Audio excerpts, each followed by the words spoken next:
আউযু বিল্লাহি মিনাশ শাইতানির রাজিম। বিসমিল্লাহির রহমানির রহিম। সম্মানিত দর্শক মণ্ডলী, আপনাদেরকে আসসালামু আলাইকুম ওয়া রাহমাতুল্লাহি ওয়া বারাকাতুহু। আজকে আমরা ইসলামের একটা বিশেষ দিক বেদাতকে নিয়ে আলোচনা করার জন্য উপস্থিত হয়েছি। আশা করি মনোযোগ দিয়ে শুনবেন। আল্লাহ রাব্বুল আলামিন সূরা নিসার 115 নম্বর আয়াতে উল্লেখ করেছেন, وَمَن يُشَاقِقِ الرَّسُولَ مِن بَعْدِ مَا تَبَيَّنَ لَهُ الْهُدَى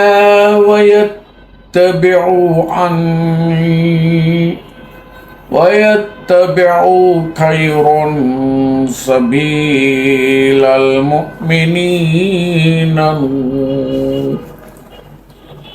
نوله ما تولى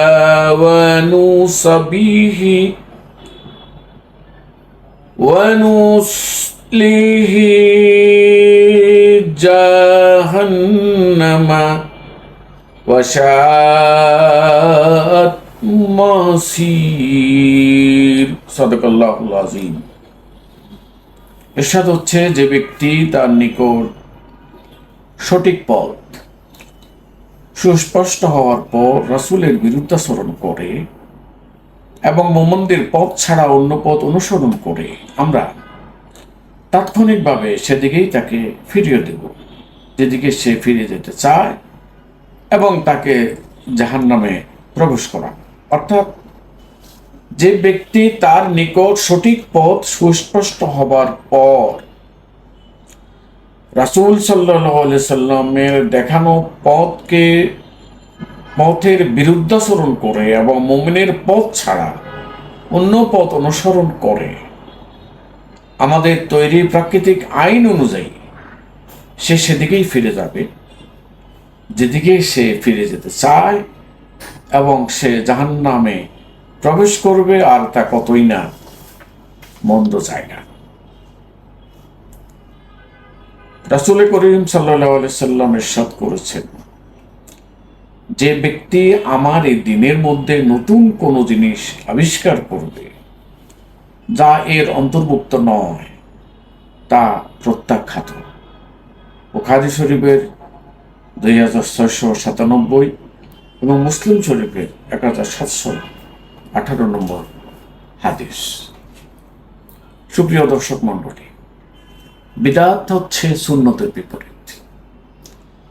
আল্লাহ রাসূল সাল্লাল্লাহু আলাইহি সাল্লাম আমাদের নিকট বিদায় হজে উল্লেখ করেছেন, আমি দুটি জিনিস রেখে গেলাম, এটা হচ্ছে আল্লাহর কোরআন এবং আমার সুন্নাহ।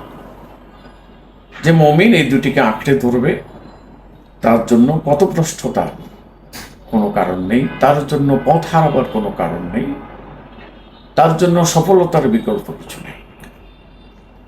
আমরা আল্লাহ রাসূলকে বাদ দিয়ে, আল্লাহ রাসূলের দেখানো পথকে বাদ দিয়ে যাহাই করি না কেন তাহাই বিদআত।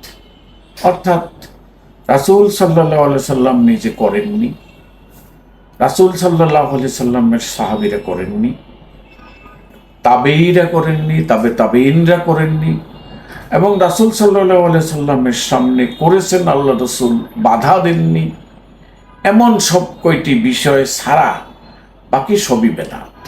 যত সুন্দরই হোক না কেন, যত আকর্ষণীয় হোক না কেন, যত হৃদয় বিদারক বিষয়ই হোক না কেন, বর্ণনার বাচনভঙ্গি যত কিছুই হোক না কেন, আল্লাহ রাসূল করেন নাই, আল্লাহ রাসূলের সাহাবীরা করেন নাই, আল্লাহ রাসূল কেউ করেছেন দেখে নিষেধ করেন নাই, এমন সব জিনিসই বেদাত।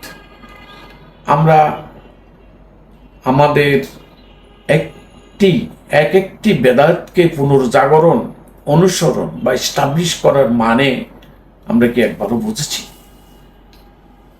সম্মানিত দর্শক, আপনি একটা বেদাতকে পুনরুজ্জীবিত করেন, অর্থাৎ আল্লাহ রাসূলের সুন্নাহর বিপরীত কোনো কাজ করাকে আপনি সওয়াব মনে করে, আকর্ষণীয় মনে করে আমল করতে থাকার মানেটা কি?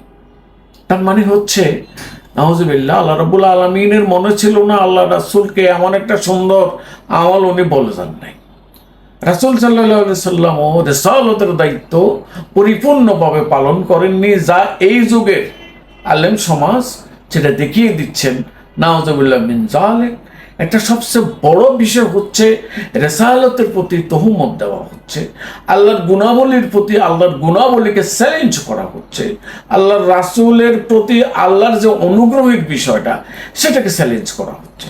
তো সুতরাং আমাদেরকে অবশ্যই বেদাত থেকে ফিরে আসতে হবে। দর্শক মণ্ডলী, আপনারা লক্ষ্য করে দেখেন যে আবু জেহেল বা আবু লাহাব আল্লাহ রসুলের বিরুদ্ধে কি অভিযোগ করেছে? অভিযোগ একটাই, যে এই মুহাম্মদ বাপদাদার দেওয়া, মুরব্বীদের দেওয়া আকীদা বা বিশ্বাস বা আমলকে পরিবর্তন করে নিজের মন গড়া একটা আমল চালু করতে চায়। এখনো আপনি যদি প্রকৃত সুন্নাহর অনুসারী হয়ে এই বিদআত পরিহার করার জন্য বলেন, আপনাকে একইভাবে আকাবিরের পথ অনুসরণ করো, মুরব্বীদের পথ অনুসরণ করো, মুরব্বীদের পথের মাধ্যমে আমাদের কল্যাণ নিহিত। তাহলে আবু জেহেল আর এখনকার যারা আকাবিরের দোহাই দিয়ে বেদাতকে স্টাবলিশ করতে চায়, তাদের মধ্যে কোনো পার্থক্য নেই। আসুন আমরা আল্লাহ দ্বীনের এই কাঠামোকে রাসূলের সুন্নাহর আলোকে নিজের জীবন পরিচালিত করার জন্য ঐক্যবদ্ধ হই। আমরা বেদাতকে পরিহার করি, কোরআন সুন্নাহকে আঁকড়ে ধরি। আল্লাহ আমাদের দুনিয়া এবং আখিরাতে কল্যাণ দান করবেন। ওয়া আখিরু দাওয়ানা আলহামদুলিল্লাহি রাব্বিল আলামিন। আসসালামু আলাইকুম।